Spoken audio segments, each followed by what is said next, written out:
Um, First of all, thank you all for coming. It's an honor to be hosting both the show itself for a couple months, but also this artist talk to hear about the process. As you can see from the images, they're quite intriguing in a number of ways, as well as just from the title of the show, which I think all of you know is someday this will all be gone. I'm Lincoln Miller, and I own Pushdot. One of the benefits of being here every day is having people come in and hear their responses to the show. And it's been really great to hear different responses to the images. And that's one of the great things about artwork in general is people interpret it differently and it brings up different emotions. So I think this show does a really good job of that, and it speaks to people in different ways, and it's a very, for me anyway, show that's very timely in terms of the world that we live in today as well. So a couple of things: the bathrooms, if anybody needs it, are out in the hallway, and you can walk through the studio in the back, and on the back door there's a direction to where the bathroom is, as well as a code to get into the bathroom. After the show, if anybody has questions about Pushdot, I'd be happy to answer those, as well as Mike will obviously be around to answer any questions about the show. So I'm sure you're all waiting to hear more about the process, so that's my little spiel. And without any more wait, here's Mike. Thanks, Lincoln. I was thinking that I'll probably just kind of talk in a general sense about my work and the progression that led to this exhibition. If anyone has any specific questions, feel free just to jump in and ask. I sometimes can't really tell what people want to hear about the work. Do they want to hear more about the technical side of how it's made or the philosophical idea that I had with it? So if anyone has any specific questions, feel free just to ask. Just that way I'm not just talking at you. Don't listen to everything I say. So, yeah, feel free to ask. So, my name is Mike Vos. I grew up in Goleta, California, which is in Santa Barbara County. I moved to Portland in 2004 as a teenager, and I primarily spent most of my life as a musician up until about 4 or 5 years ago. And I toured pretty significantly with it all over the world. And I had deep admiration for other art forms over the course of that time, but I just never really had time to really pursue that. So when I got kind of tired of doing music, after 10, 12 years, I wanted to explore visual art more significantly.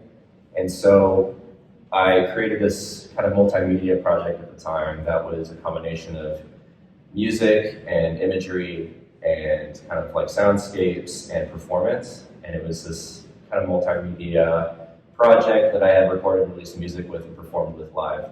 And the concept I had come up with it was this world without humans. What would the world look like without people in it?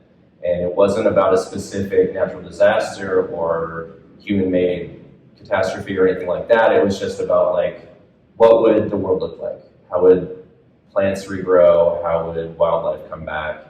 And I was reading a lot of books at the time that kind of explored this idea, Alan Weissman's The World Without Us. I don't know if anyone here's read that before, but that was a big favorite of mine. Because it was a very fact-based study of what would happen in New York if the pumps stopped working and pumping water out of the city every time it rained, and the rivers would reform, the wolves would come back, et cetera, et cetera. So a lot of the ideas that I had originally and still kind of carry over from that time come from literature.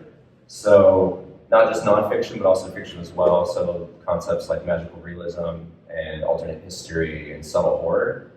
And subtle horror in the sense of I wanted to create these images that were slightly unsettling because there was something missing, not necessarily because there was something in the image that was upsetting, but that there was something missing from the image that someone could identify with and kind of see themselves in. So I started to create a lot of images with that central theme, and I was drawing inspiration from photographers that I really admired like Bert and Hilla Bescher, the German couple that made a lot of black and white images of these like industrial towns, and they were very uniform, and they were very level and even, and very like just as a series, this beauty came out of it. But if you just saw an individual image, you think it was just something from the textbook. But when you started to see the consistency in the imagery throughout the story, you'd see this like art come out of it. So that was kind of in the early days, and I took a couple classes at New Space Photo Center when it was still around, and that kind of expanded my photography a little bit more. And eventually the music project that I had started kind of lost steam. I released a couple albums with it. The label that I was on folded, and music was kind of like transitioning to like digital platforms only, and it was hard to make money as a musician, and all these kind of like perfect storm things kind of happened at once. And so photography was the one thing that people responded to most out of that project. So I thought, well, I'm going to explore this a little bit more. So started taking classes, started meeting people, started to see how other people created images and what their process was. And it was out of their patience and their supportive nature that I was able to kind of explore that further and further. And so I'd buy a camera, or someone would find it at the thrift store and give it to me, or et cetera. And it just kind of grew organically over time. And so that kind of started maybe about 4 or 5 years ago, and slowly progressed, and eventually led to this exhibition here. And so throughout the course of that time, I've had artist residencies, I've had friends who are professional photographers that kind of took me under their wing and showed me how things work, and eventually bought my 4x5 camera, which is what I shot all of this work on here. And I was applying for a grant through the Regional Arts and Culture Council for an exhibition for the last couple years. And I had applied 3 times to the same grant, wasn't getting it over and over again. And so I kept applying. Every time that I wouldn't get it, RAC was super supportive. They were always reaching out to me and giving me feedback. Well, the committee thought maybe this could be stronger, or your budget didn't make sense, or your proposal could use more of this, and was always very supportive of me. And it really felt like they wanted me to get this funding for this show, which was a really awesome feeling. It was very encouraging. So I eventually got it right. Everything kind of aligned perfectly, and I got funded for this exhibition here. And my early days was a lot of like traditional photography, single exposure, everything's framed very neatly. A lot of thought and intention went into it. But the problem I was having was that I was creating these images that people would see, and they wouldn't understand there was a larger narrative that I was trying to touch on. They would see an image of an abandoned factory, and they'd think, oh, that's a cool old abandoned factory. Oh, that's a cool old abandoned house. That's a cool pool, etc. And so there wasn't this idea that they were getting from it. They weren't kind of creating their own story with it. It was just like an interesting place that I had found, and that was kind of what their perception of it was. And so my friend Charles actually asked me, well, how can you tell the story without having to explain it? Like when you verbally explain it, it makes sense. You explain that this is the universe that we live in, that there's no humans anymore, this is what it looks like, but how can you say that without words? And so I started to experiment with double exposures, originally totally on accident, just like didn't change out the film properly and shot twice. And then I was like, well, that's kind of cool. Maybe I'll try to do that on purpose next time. And it kind of rolled and eventually went to a place where I sort of understood what was happening on camera. And I can't really explain it still, a lot of the technical aspects of it, but it's just a kind of a gut feeling of like, this might work this way, and I'm gonna try it. And so eventually I kind of got a feel for blending 2 images together in camera, and started to experiment more and more with that, started to tell other stories within this universe of no humans being around anymore. And eventually it kind of culminated into this exhibition here. And I've created other series before this one that were maybe shot with different formats, shot with different color schemes, different, some were black and white, some were color, some were shot with film that was cross-processed and intentionally tinted the wrong color, so like pink and green and blue or whatever else. And I kind of see it in a literary sense of like H.P. Lovecraft or Stephen King crafted these short stories that kind of exist in a shared universe. And so all the stories kind of touch each other. They're all kind of related in some way.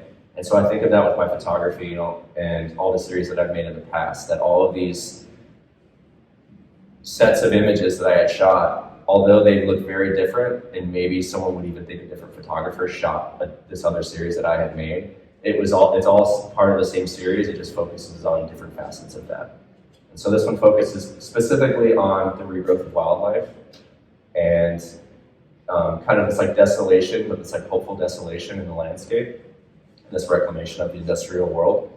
So when I got this RAC grant, I went on several different trips to create these images, kind of 3 significant road trips, one from California to Florida, one from Oregon to Vermont and back, and then one kind of just throughout the Northwest. So there's 14 images that are hanging in the show right now. There's a lot more that got made for this exhibition, but of these 14 images, this is actually 10 different US states that it was shot across. And part of the reason I wanted to do that was I wanted to kind of have a diversity of landscape. So I didn't want to have everything just Northwest or everything desert or everything, New England. I wanted to have kind of a good mix of, landscape throughout the United States for a variety of reasons, but mostly just to kind of create, this story and this like timeline, this idea that this is everywhere, that this isn't just in Oregon, this isn't just in Colorado, that everywhere is like this now. And part of the reason I really enjoy having exhibitions as opposed to just having things in digital publications or magazines or smaller formats is that creating larger images kind of helps people fully immerse into the narrative and fully engage with what they're seeing. And it kind of creates this tangible piece of work that they can connect with. I think in a world where we live in that's mostly digital, I have a hard time connecting with art like through my computer screen or through a TV. It's something that when I experience it one-on-one, it's like completely changes the relationship that I have with the images. So I got this grant, I got the ball rolling, I talked to Lincoln, and at the time when I had pitched the show for Pushdot, most of the images were black and white. And part of the reason for that is I have color vision deficiency, and I'm not totally monochromatically colorblind, but I do have a hard time seeing the differences between specific colors. And so I don't really shoot a lot of color film. And at the time, Lincoln saw a couple of color images, and he's like, well, I really like these color ones. Maybe you should try to do more of those. And I was just like, okay, I'll try more, and tried a few. They came out good. I tried a few more. They came out good. And I was like, well, kind of got the hang of this now. I'm kind of working through this problem that I have and kind of finding a way around it. And so eventually, what was originally going to be a completely black and white show ended up being mostly in color. And so a lot of the black and white images are actually earlier shots from this series that I had made prior to bringing the exhibition out. And then the majority of these images were shot within just the last 4 or 5 months. So it's all pretty new, and I'm still making work for it, and I'm still submitting this work to other programs. And I actually submitted 10 of these images to journal, which is published by a Canadian organization called Photofilmic, and it is guest juried this time by the director of photography for Time magazine. Her name is Catherine Pomerantz. And those 10 images were selected for this photographic journal with 11 other photographers. So 10 of the images that are hanging here are going to go into that journal, and she's going to write an essay about the work. So that was a big indication to me that I kind of tapped into something with this series that I kind of want to pursue further. And so I'm in the process of making a book with these images and new images that I'm creating over the next few months. So yeah, it's all these photos for me have a very individual story, and I always kind of balk at talking about this individual stories because I want people to feel like they personally connect with it and not just hear my representation of it. But this is just the relationship that I have with the landscape, and this is kind of what I think about whenever I feel overwhelmed by things like climate change or species extinction or environmental collapse or wildfires, anything like that. There was this mantra I used to say to myself whenever I feel guilt or anxiety or just feel sad in some way about what I was hearing about on the news. I would just repeat to myself over and over again, someday this is all going to be gone. Someday, humans will be gone. We've only existed as a tiny blip in this timeline in the history of the world. Industrial civilization is even a smaller fraction of that. When we're gone, wildlife will have this chance to come back and repopulate the earth. And so that brings me some kind of comfort and solace, and not in a nihilistic sense, like that nothing I do matters, but that I am kind of an insignificant speck in the history of the world, and so that, you know, like I can enjoy my time here, also be conscious of what I'm doing, but know that one day, you know, things will level out and kind of even out. And there's a philosopher and playwright I really like, Antonin Artaud. He's this French guy, and kind of leans more towards nihilism in his writing, which I'm not like totally stoked on, but he talks a lot about art being this vessel for artists to like escape their own personal hell. And so I think about that a lot when I'm creating work, and how this is therapeutic for me in a way to create this work. And when it's successful and I feel that other people can emotionally connect with it, that's a huge boost for me personally. So I create this work both because I want to create beautiful imagery, but also it helps me in my own life personally. And so it's like for my own edification as well. And you know, even if no one had responded or positively to this work, I would still feel satisfied with it, because I would feel like I had got out this feeling and kind of thought out this process and this story that I wanted to tell, and I'd feel like satisfied with what came out of that. So it's very personal work for me, and although I have a very specific intention, I do kind of try to leave it ambiguous. I leave it ambiguous with kind of the message, and ambiguous especially with the timeline. And I want people to get what they can get out of it, but I also wanted to craft a series that was difficult to place within a specific time frame. So I don't photograph places that have any kind of graffiti that would date the image, or any kind of technology that would give it a specific window of time. Like with the exception of maybe like a direct TV dish on someone's house or whatever. I just wanted people to feel like this could be now, this could have been 50 years ago, this could be in the future. I wanted to leave it completely open, because I find that when you photograph things that people can directly identify with, they kind of place themselves in it differently. And they start to see themselves like, okay, well, like there's this, you know, this like Trump graffiti on this building, and I know where I was when that was written, and I, you know, what was going on in my life, and it kind of brings in all these other external things, and kind of taints that person's like reception of that image. And so I wanted to kind of try to remove as much of that as possible, and just have them kind of immerse in this fantasy that I've created, you know, this alternate universe. And I like to play with time in my images. I like to think of all these like alternate timelines that exist and alternate realities that exist. Some of my past work has explored that a little bit more, but this one kind of plays with the magical realist idea of, you know, there are these alternate timelines that exist, and this one exists without people in it. So yeah, I mean, if anybody has any specific questions or wants to know more about anything I've said, feel free to answer. I tend to just kind of get lost in one thing. Is it always 2 exposures, or is it sometimes more than 2? It's always 2. So I can talk a little bit more about the process too. So it's usually 2 exposures. There's some images in the series that are just 1 exposure. But the way my 4x5 camera works, which is right over here, it's just a piece of sheet film. It's 4 inches by 5 inches, like that big. And it loads straight to the back of the camera. And I'll shoot a singular image. I'll remember the shape, the color, location, etc. I'll go to a second location and shoot it again on that same piece of film. So nothing that's done in these images was done in Photoshop. This was all done in the back of that camera.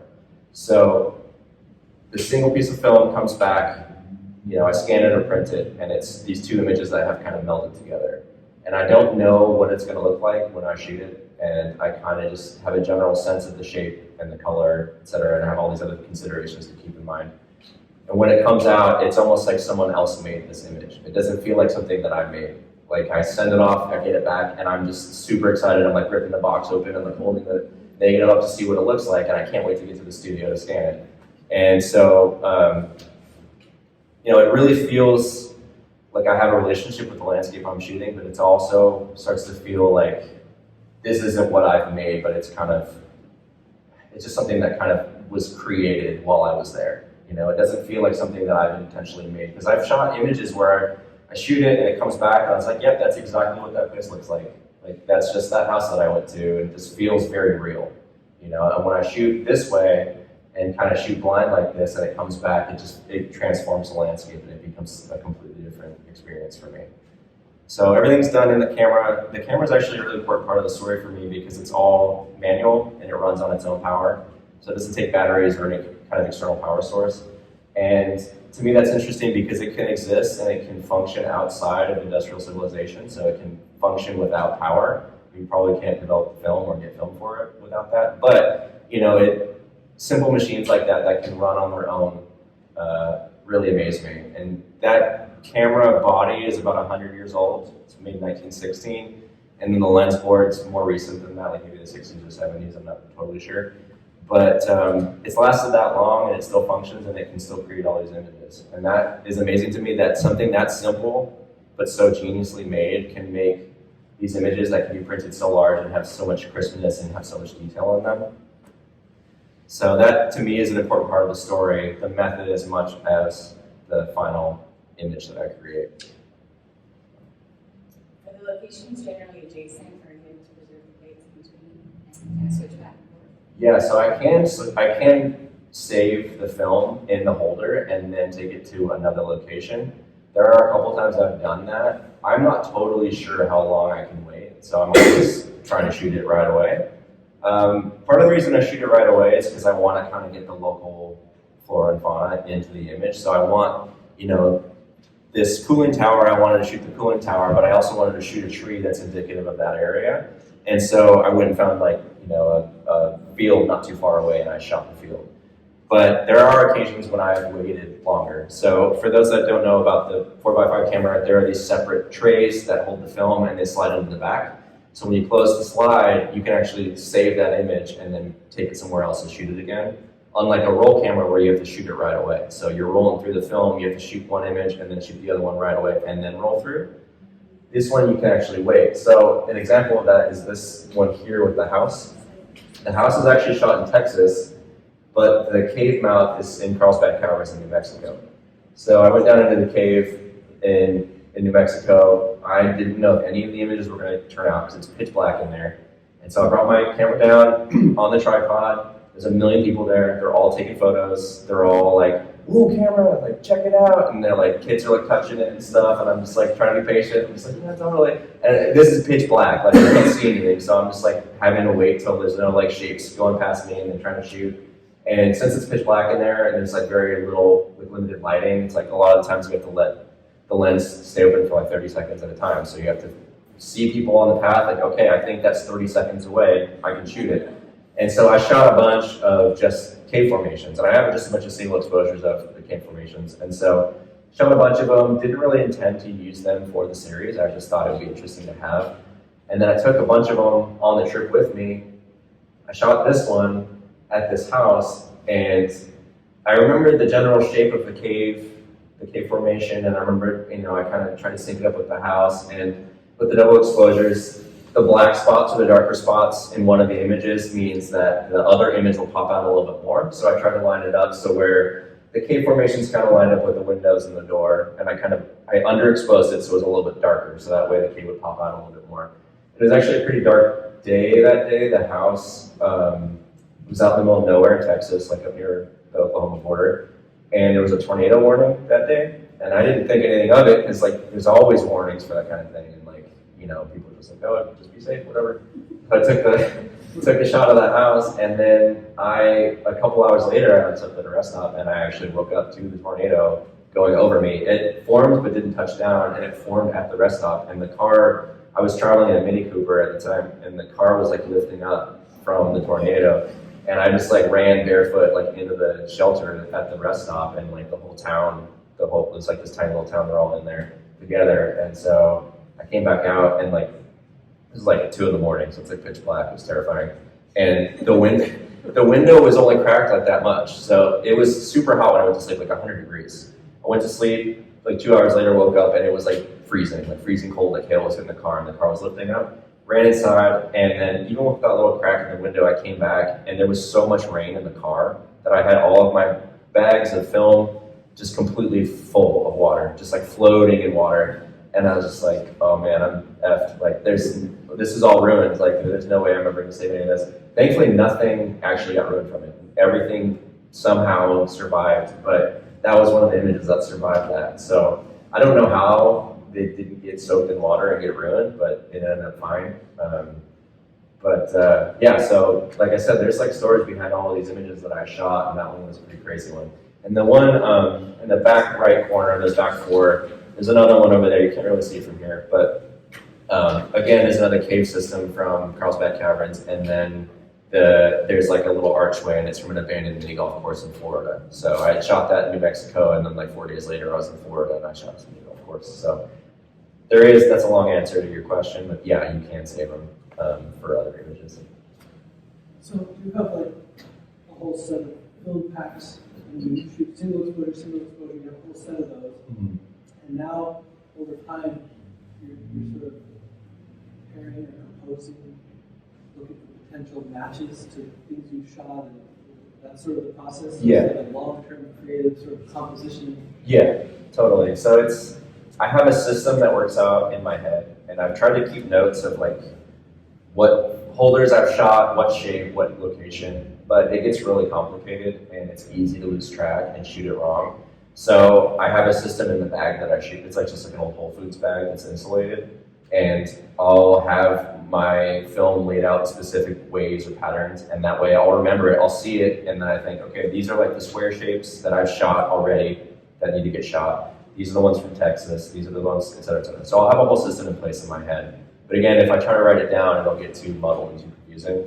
And it's another one of those things where like, if someone looked at the bag, it wouldn't mean anything to them, and I couldn't explain why it works, but like the more I talk about it, the more confusing it gets, so I just kind of run with it. The same thing with like some of the technical aspects of using this camera. It's like I've used it so much that now I can kind of just shoot on a gut feeling, and I can't explain how something works on the camera, or I can't really like verbalize it, but it makes sense in my head, and so I just kind of like in my head come up with a plan. So yeah, it's just really about like shooting enough with that camera to where I don't think about the technical aspect anymore, and I can just like see something I want to shoot and I shoot it.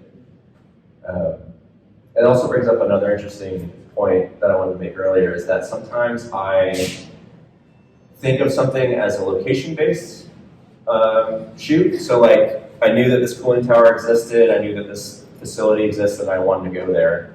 So I went there with the intention of shooting that cooling tower. There are some that are more concept-based, so I thought I wanted to find a doorway in a building, and then shoot the doorway, and then shoot a wooded scene through the doorway to kind of create the symbolism. And so that was what this image came about. How this image came about was, I thought I want to find a location that's like that. So I found this old abandoned recycling plant here in Portland, shot it, and then I shot the second image in Forest Park. And so that's what ended up coming out of that. It's actually the only shot I took in Oregon for this exhibition, which in retrospect seems kind of weird because I live here, but also it made a little more sense too because I'm here so much, and I didn't want to only shoot in Oregon or only shoot in the Northwest and just have like a Northwest show. I wanted to shoot all over, so I think I intentionally didn't shoot in Oregon as much as I could, unless I absolutely had to. So yeah, so some are location-based, some are concept-based. Some of these places are kind of famous, abandoned places. Like this place is pretty well known. It's up near Olympia. It's the Satsop nuclear power plant. It was never finished, so there was never like nuclear material there. But you can go, and it's not like a business park. Part of it's still open. It's pretty interesting. And then some of them, a lot of the places I find are honestly just on the side of the road. So I'll just be driving and I'll see a house like this house in Texas, this house up in Orcas Island in Washington. A lot of this stuff is just out driving around. And so Alan Weissman, the guy that wrote World Without Us, I emailed him a couple years ago and I told him about my work and how it's partially inspired by his work. And I told him that I was creating this series of work about a vision of a world without people in it, and I wanted to explore that more.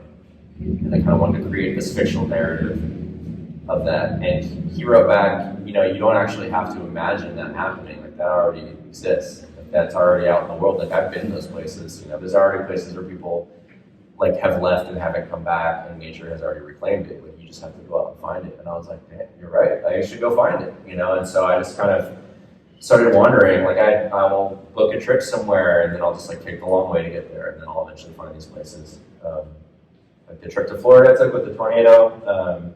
I drove someone's car from Southern California and they paid me to drive it to Florida. And I was just like, all right, like, I'll just drive this person's car to Florida and I'll stop. And I was like, when do you need it by? I'm like, okay, like a week and a half from now. I was like, all right, well, I'm gonna take my time and just like go all these crazy places and stuff.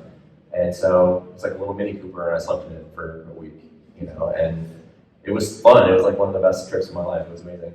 And then the other significant trip I took, I got a residency at Vermont Studio Center outside of Burlington, and I drove from Portland to Vermont and back. And again, just kind of took the long way, stopped a lot, shot a lot. Didn't really have a strong itinerary because if I found something like the Badlands that I wanted to go shoot a lot of, I didn't want to feel like I could only shoot it for 20 minutes and then move on to the next spot. So I kind of just left it open and kind of wandered a little bit.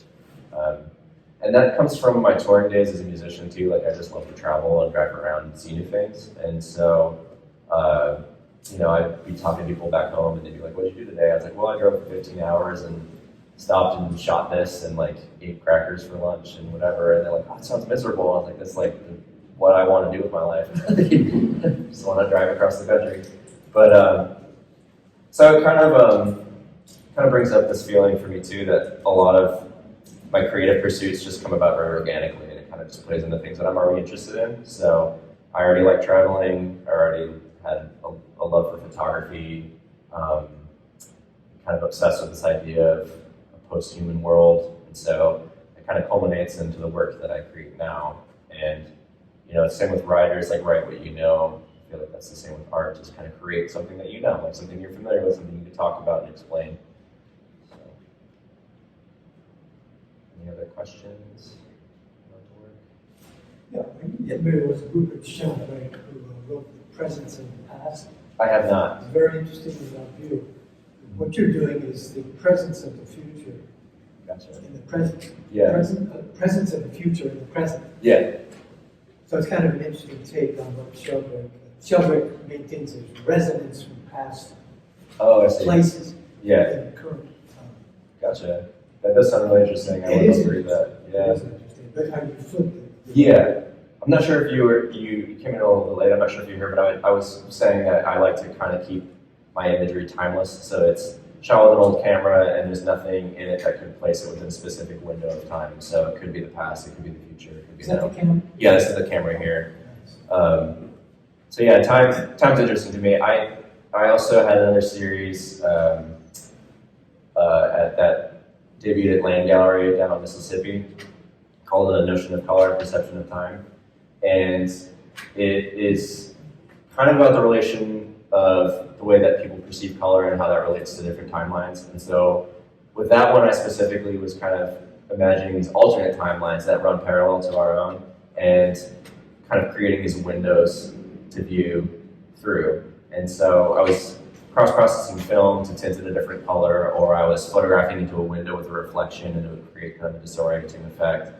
And that was also kind of a way for me to explore my color vision deficiency and kind of break out of that a little bit, because there's often times when I'm making an image and it'll look fine to me and someone will come in and be like, well, why is the sky purple in this image? And kind of just breaking out of like this idea that the image has to be the right way, that it has to be the right color, it has to be the right framing, the right size, etc. And so kind of seeing more of it as like a piece of art and seeing myself as an artist rather than just a photographer. And I think a lot of photographers kind of get stuck in like a very traditional mindset. Like, okay, well, it has to be framed like this, and it has to be with a mat board, and it has to be this and that and this and that. And so I wanted to take traditional methods, but explore a new variation of that and kind of create these images that, it's two images kind of mashed together, but it kind of creates this one image. And so I wanted to, leave this ambiguity about how it's made, and I didn't want people to be so focused on the process and more about the final result. And, I do have a lot of admiration and love for like traditional photographic practices, but I also like want to see it as art and not just photography. So that's one reason why the series is significant to me, because in the past I was just taking a lot of single exposures and a lot of like very stereotypical images, and it wasn't getting a lot of attention for good reason, because it was, anybody could have made this. I didn't really have style yet. I didn't have any sense of individual voice in my imagery. So that's one thing that I spent a lot of time thinking about, and about half the time when I'm making images is either making an image or just like sitting and thinking about making images. So I'll make an image and I'll just like stare at it until it kind of loses its power over me, and just like really try to analyze what's intriguing about this, like why do people respond to this image more than this other one? And there are still a lot of unanswered questions for me, and I oftentimes don't really know what I'm doing, but people like it, so I just keep doing it. And I think that's maybe true for a lot of artists, is that they don't really know what they're doing. It's just kind of coming out of them, and you know, people like it or they don't. And yeah, it gets a little confusing, and I think if I go down the rabbit hole too much, maybe I'll just stop making art, so I shouldn't think about it so much and just make it. Yeah. Any more questions about the work? Cool. Well, I mean, I kind of disagree, because I've seen you, you know, shoot this camera, and there's so many little like dials and adjustments that you're making that I don't think anybody could just take this camera and like put film in it and shoot it. I think that you have to give yourself some credit, because you really have like learned how to use this tool to the most of its capabilities. well, thank you. But yeah, I mean, a lot of that again is like the patience of other people showing me. Like my friend Charles, him and I share a studio, and he shoots 4x5 in large format. And whenever I have questions, like I have to go ask people, because there's not a lot of people that can shoot these kinds of cameras anymore. There's not a lot of people that really want to. It's really expensive. It's difficult, and it can be frustrating. So there's not a lot of resources out there for it. Some of it's, you know, see people on YouTube. Sometimes I ask someone face to face, or oftentimes it's just like destroying things and then figuring out how not to do that again. And there's so many times I've like closed the slide and the film pops out and gets destroyed, or I drop it in the dirt, or I don't, I'm like sizing up the shot or lining up the shot, and I put the film in and I unhook the slide, but the lens is still open, so it just ruins the film. Like there's so many things that have happened, and each individual piece of film was like $5 to $10 for just that film, and so it's just like, well, that's like $50 I just wasted just messing up, So there's a lot of motivation to like get it right, and so a lot of trial and error, and thankfully it's more positives than the negatives at this point, and not a lot of like ruined film. So yeah, it gets complicated, but I love the final product that large format can make. I shoot with other formats too, but there's just something very distinct about a larger format film, especially when it's printed and you can see it in person. There's just something about it that can't be recreated in any other formats, I don't think, and people ask me all the time about the way I make this work, and they ask me about Photoshop and stuff. Like, well, I just assumed you combine it in Photoshop. And I'm just like, yeah, I mean, you could, but it also, when it's printed and you actually see it in person, like, I feel like you can tell the difference. Yeah. Yeah, I'm curious about that, Mike. Is like, what is the difference from the perspective of making something, of creating something, from doing it in the camera or doing it in post-production? Yeah. Well, I think part of it is like the differentiation between making an image and shooting an image. And shooting an image to me is like shooting from the hip, getting it out there, etc. Making an image, I feel like, is much more intentional.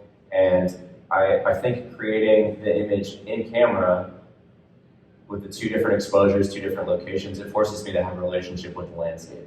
And so for those of you that never shot with a larger camera like this, it takes a lot of time to set up. You're out there for maybe a half an hour before you even can get one shot off. And so by the time you're not setting it up, sometimes you look at the landscape, it's changed, something's happened, and you're like, well, I don't want to shoot this, I'm going to set it up somewhere else. And so being there and being present for both images being made, it really kind of forces you to engage the landscape and engage the subject a lot more. And so in that sense, I feel much more a part of the image that I'm creating rather than just a spectator. And so it's, this relationship I have with my camera, this relationship I have with the landscape, and it also plays into this concept that I have for this. Like, it obviously has a very strong environmental message, and I have a deep love and admiration for wildlife, and so I always want to be out in the woods. I always feel very comforted being out there, and so being out there with my camera, is almost kind of meditative in a sense that it kind of forces me to slow down and really think about everything that I'm doing, listening to everything, and focusing on just getting the balance right and representing the subject the way that I want to represent it. And it's a bit it's a bit like propaganda in a way. Like I'm showing you what I want to show you, but it really does feel representative of what I've seen. Like it feels, when I get the image back, I feel like, yeah, this is the feeling I had when I was there. Yes, I'm hearing some, well, let's put it this way. As good as you get at this, you can't really control the outcome, right? Yeah. So what's the value of not being totally in control versus post-production when you can control every aspect? Oh yeah, I see what you're saying. In terms of like creating Yeah, I think that magic of it. in post-production, if you're using Photoshop, I think the temptation is too strong to create perfect symmetry and balance and everything and have everything line up. That's part of it for me, is that there's this level of chaos in creating a blind like this that, again, it's like I get the film home and it doesn't feel like I made it because I don't know how things are going to sync up, how it's going to look, and the unpredictability of it, that feels more like art to me. That feels more like making the image. Having complete and total control over something, in some aspects, is beneficial. Like if I'm doing graphic design or something like that, like of course I want to be able to use Photoshop to move things around or brighten things up. But having that level of unpredictability is very valuable to me because it feels more like it's coming from a deep emotional level rather than just out of my brain, And it's one of the reasons why I don't tamper with anything that I see in these landscapes. I don't move buckets around. I don't move ladders. I don't move anything. Like I just photograph it the way that it is, and it gets to a point both in post-production and with setting a scene like that where it kind of, again, it almost feels like graphic design. It doesn't feel like photography or image making at that point. It feels like I have too much control over this, and it's not really representative of what I'm actually seeing. And so, yeah, I think relinquishing control over the images was something that I had a really hard time with at first because I wanted everything to be perfect. I wanted everything to come out right, and I felt uncomfortable just allowing the image to happen. And I think part of that comes with mastering the camera and just unconsciously setting up the shot, setting the f-stop, whatever, and then just kind of shooting from a feeling rather than from a technical viewpoint. So just like, I'm feeling angry about this, I'm feeling sad, etc. So it feels more like I have a relationship with the landscape. So I don't know if that answers your question. Yeah.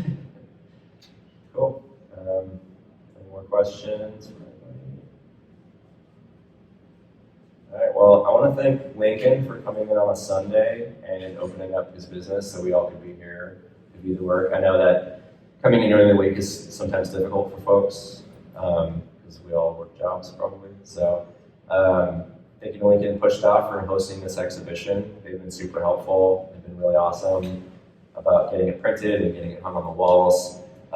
Rack deserves a huge thanks from me as well, not only for helping make this exhibition happen fiscally, but also motivating me to make the best images that I can and pushing me to create something unique. And also just being part of every step of that process with me. There's been a lot of local people here who have helped promote the show and handed out postcards, handed out posters, posted on Instagram, websites, et cetera, Like the response to this show has been pretty overwhelming. It's amazing.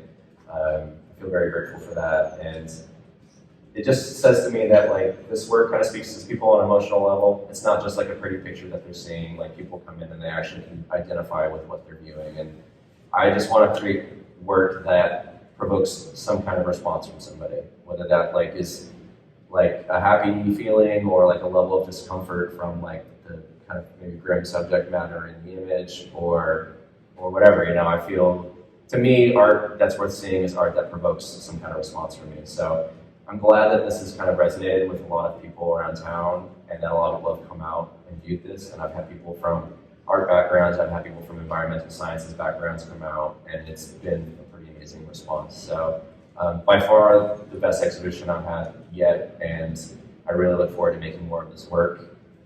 I brought some things for folks to look at. There's a notebook over here that I've been kind of keeping notes in about my thoughts behind specific images, what it invokes in me, and kind of laying out the format for a book of this work. The images that are on a carousel on the computer over here, some of them are earlier shots that I have made, and then some are kind of this transitionary time of making these double exposures for a different exhibition. If you want to come take a look, I was going to put it on a projector, but it's too bright in here to see it, so folks can go check it out at their leisure. I did a couple really awesome interviews here in town for a couple local publications, those are over here too. And there are a handful of postcards left with this image on it if folks want to take them home. There's only a few, so feel free to grab one. But thank you all so much for coming out. I tried to pick a post-brunch time for folks because I know that's a thing people like. So there's snacks, there's water. I'll be around to talk. Lincoln's here if you have any questions about Pushdot and the services they offer here. Feel free. Yeah, any more questions, just come up and ask me. Thank you all so much.